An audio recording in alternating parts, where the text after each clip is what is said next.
Now, ladies and gentlemen, we got one more person coming up. We got plenty of people. We got one more person coming up. I want everybody to get yourselves together. Pay attention. This is big business here. We got one more mayor. The mayor of Maple Heights, Miss Annette Blackwell. I want you to add something.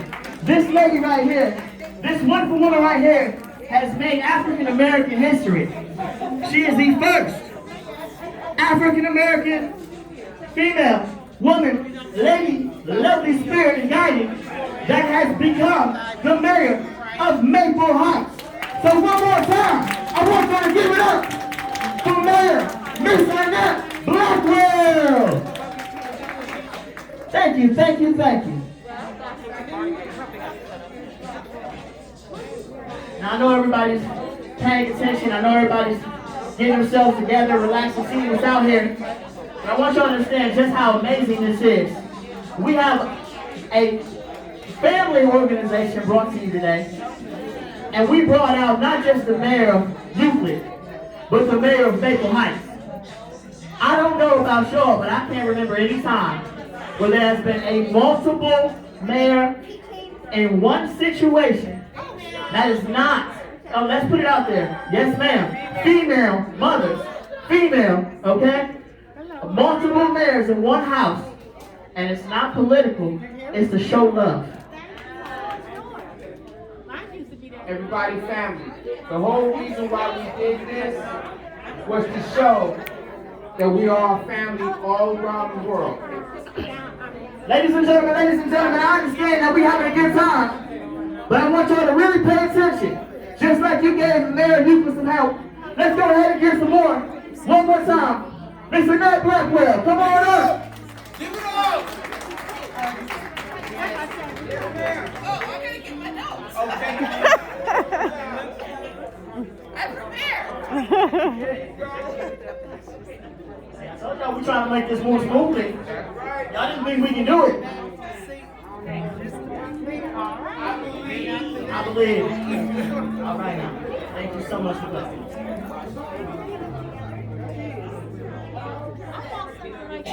I didn't know that I'd speak walking in. Here I am, I'm prepared. It's good to see so many people that I know. Thank you so much for having me. Mayor Gill and I are actually colleagues from Euclid. We both were like the same day, and we are both graduates of Villa Angela Academy. I think wow. We were there, boys. Class of 89. Oh, class of 80. We were there when there were no boys. It was just Villa Angela Academy. It was not Villa Angela St. Joe's. So not only are we fellow mayors, we're alumni of the same high school. So thank you so much. I appreciate that. I was told to prepare some comments that were going to be kind of light and speak to being a female and being a mom. So I hope that these don't fall on deaf ears. I'll keep it quick, but I'll make it relevant. No, you don't got to keep it quick. You can work hard to be where you at. Speak. Thank you. So I want to talk about being a mom.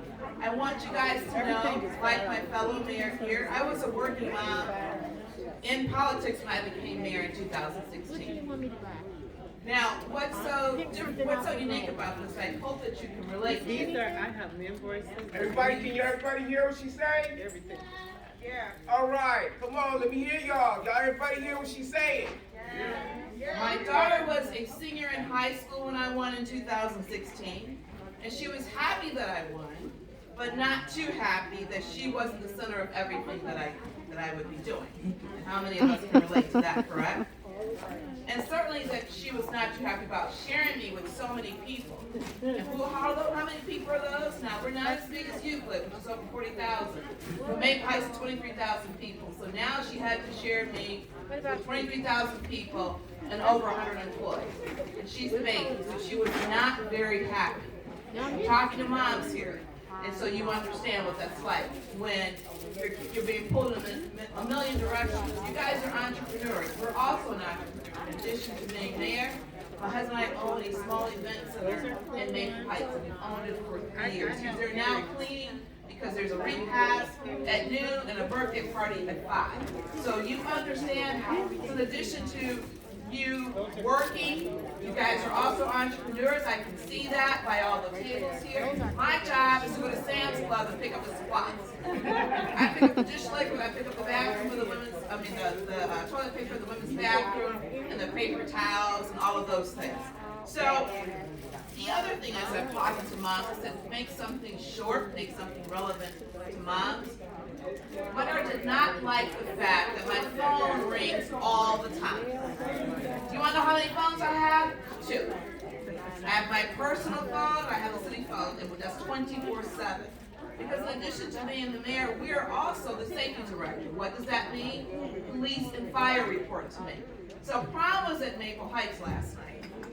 Lineup was a little choppy. Guess who gets called when something like that happens?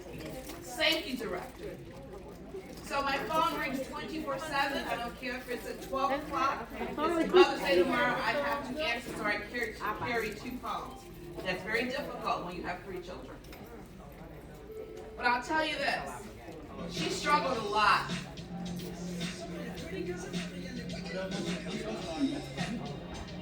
I know how to take it to you. I'm really down. Really? No, ma'am, that's an accident. Music comes on, stop. That's an accident.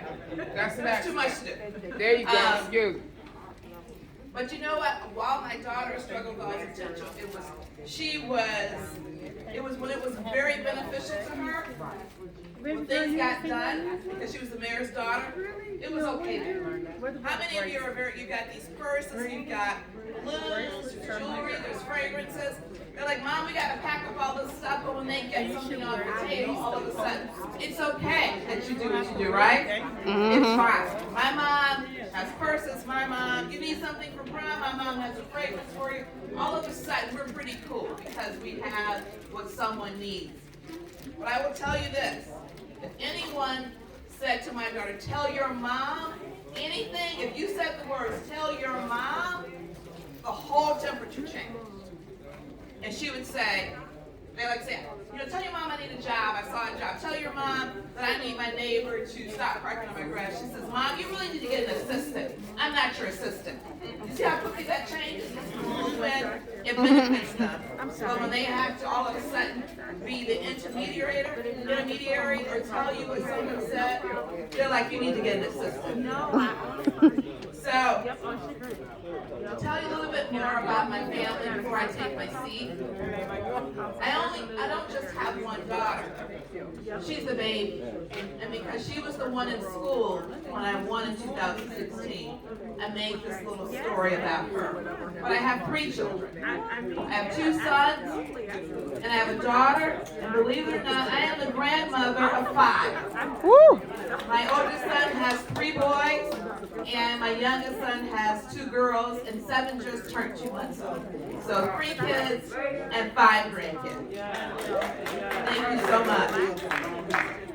My daughter graduated from college last year in 2020, and there was tears for days. She graduated summa cum laude from Ohio State and couldn't have her graduation. You guys remember, all of you remember that heartbreak. So you got to take your mayor's hat off, and you just got to be your mom. So we did what many cities did. We had the fire truck come down the street, we had the police come down the street, and we all blew and honked to her because she did not get a graduation. Moms make it happen. Mayors make it happen. Entrepreneurs make it happen. Organizers and nonprofits make it happen. That's what we're doing today, and I believe that's why I'm here, because we make it happen. I want to confirm for you how we make it happen. I don't care if it's 1 row, 6 rows, we just get it done, don't we, moms? Which is why this weekend is all about you. Which is why you're being celebrated today. And I wish you all the biggest success. I want to tell you, what did she do? After 4 years of college, she is now in Alabama working for the Equal Justice Initiative. She works with Brian Stevenson, who just did Just Mercy, as she is studying for law school. So I got to be that person. I'm flying back and forth to Alabama. Unfortunately, I'm going to be completely transparent. My husband and I just got over COVID. This is my 3rd week post-COVID. And God is able. A little bit of a cough, a little bit of a weakness, but COVID is real. I couldn't have my 2nd shot. And here's the story, ladies and gentlemen. My husband and I went down to the mass vaccination site at the Wilson Center. I took the senior citizens bus because I wanted the city buses there. I wanted the seniors to know, look at the mayor, she's gonna get her shot. Guess who got COVID and guess who didn't? 4 days later, I had COVID, my seniors are fine. So, on Tuesday, I'm able to get my second shot. I'm going to go ahead and get my second shot. I'm going to finish it. Because I believe, and I'm not going to dispute or change anyone's mind, being fully vaccinated makes me more comfortable. Being fully vaccinated when I'm in the presence of so many people is important to me. That's just my testimony. I believe having the one shot didn't make me as sick as I could have. I didn't lose my sense of taste or smell. We were weak. I had a chronic cough. I had body aches. But I didn't have the full ramifications of COVID, I believe, because I had that first Pfizer shot. So I want to say,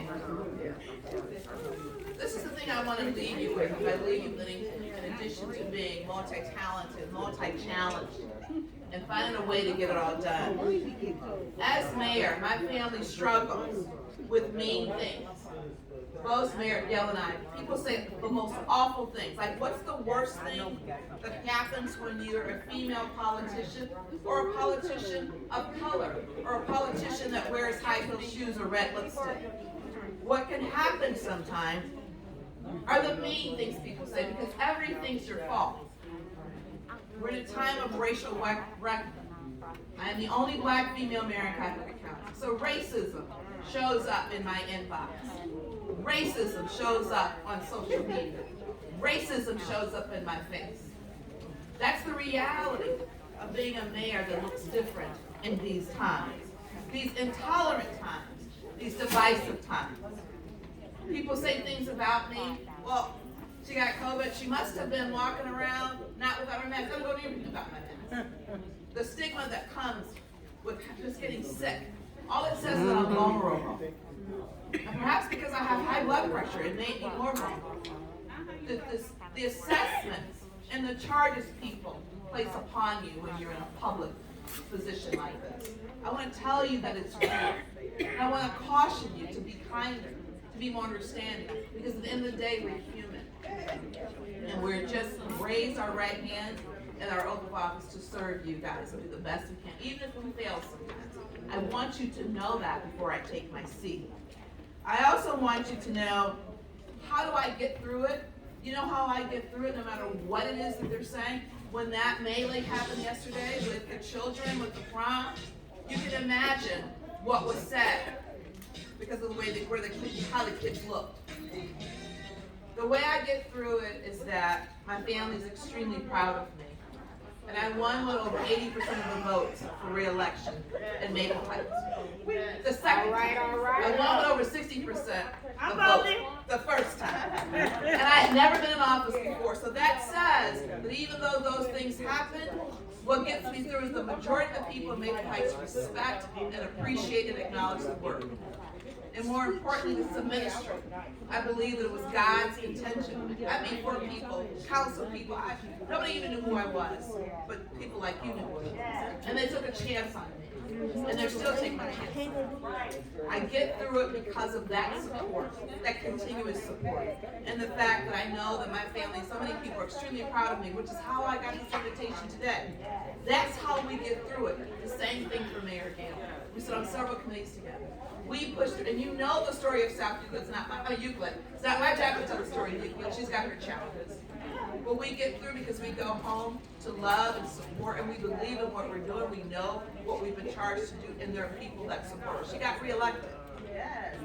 So I want you to know this, that we're all public servants. And what we do and what you do in your individual spaces, in your businesses, in your community is impactful. It's impactful. It's important. And you know what else is transformative? How many of you have transformed some lives, inspired some people? Whether you own it or not, you have. You have. So we need bold, we need courageous, we need committed leaders to do this work. So because of each of you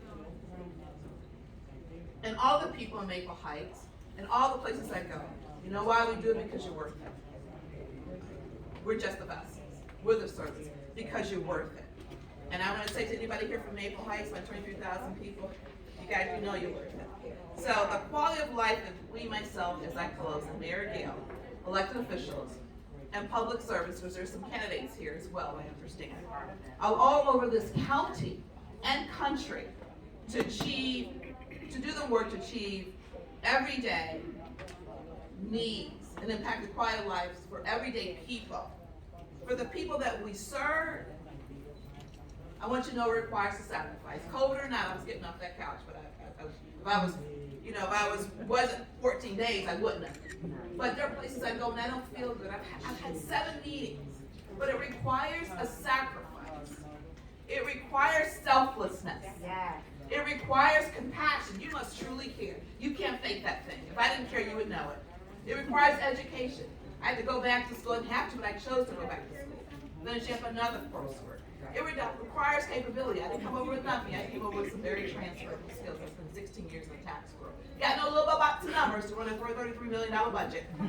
Maybe has a $33 million. Got to know a little bit about numbers to do that.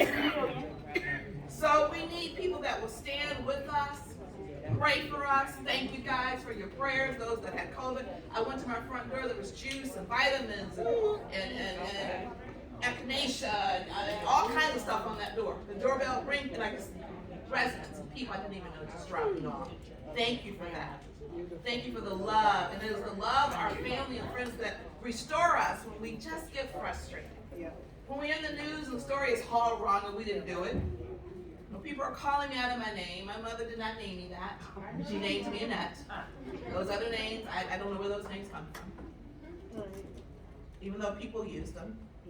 It is also important to know that we need people that will serve the communities. It's not just us. We're not the only one called to service. We're not the only one with the capability. We're not the only one with the resources. We need people to stand up to help us in education, in ministry. And I know there's ministries here. Volunteerism. Somebody volunteered to help out with this event today. Running for elected office. I'm not always going to be the mayor. My birthday is coming. I'll be 59 next month. 59. Happy birthday. We should have a succession plan. There should be somebody waiting to take my seat. We shouldn't be starting all over. Why did I make this history for it to go back? There should be somebody waiting. The succession plan to take our seats when we sit down. So we need volunteers. We need mentorship. We need people to step up. And wherever the need is, if you find a need that we miss, fill it. Fill it. Thank you for the honor of speaking to you all today in this very, very kind invitation. I'm extremely grateful. Happy Mother's Day to all the mothers in the room and the mothers in your life that are not here. Have a God bless day.